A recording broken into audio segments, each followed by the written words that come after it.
Hello guys, mag-repair ta ni guys kini nga printer L220.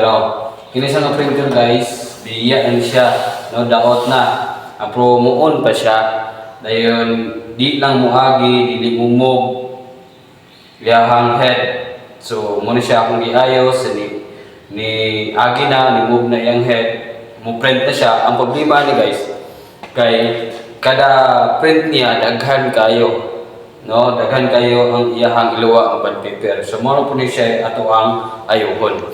Karon nato nang sugdan atong takiliron lang siya, ibto nato ng kuan sa kuryente para safety. Then ibto nato ng kuan dia ng iyahang waste pad na diha na guys. Tung roller niya nga mukaon sa bond paper si lalong. So tinawa.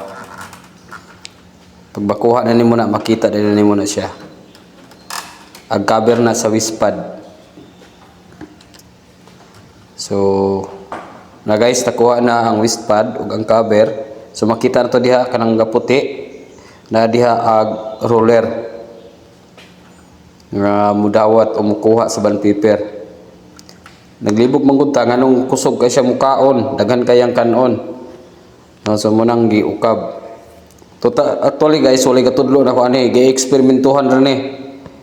Oh, mo na siya guys ang likod. So gikuha na siya. So gikuha na ko, gituyok-tuyok, gilangkat. Wala man day siya spring na ambot ug asa kang spring ani. So ang ato dia guys, nangita tag spring sa mga sa budigaw nga mga guba nga spring nga masibo anang iyahang roller. Then atong gi-assemble mo gitao diha. Para lang gyud nga dili siya mo freewheeling ang iyahang roller.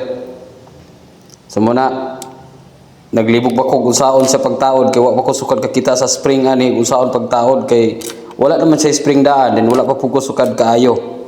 Pero ato ra gyud gikross na daan totally dili bitaw ni ako giayo naman ni guba naman ni then ayo then karon ayuhon na pod. Dayon pagkahuman guys pag nabutang nag-spring so iayo then ato ibalik ibutang tong spring nga kuan niya then ibalik po nato ng cover sa waste pad, lugang waste pad. So muna siya dayon resulta guys. Oh. Testing na dayon og print og musalir ba ning kabuang nato kring krusnada, no? Oh, pertilipaya kay nako dia guys kay isa lang yung kabuk yang giluwa. O di na daghan iyang giluwa tanawa guys. O usa na lang. So muna siya nga printer Epson L220. Guba na ni siya pero giayo then karon giayo na pod ang iyahang pagkaon sa bond paper. Isa na lang gyud. Kay laliman ka guys, usa ka daghan kay mo ibutang then tapos ihurot ra pud niya gluwa. Karon usa na lang gyud. Wala na siya gutma. Nabusog na siya guys. So that's all and thank you.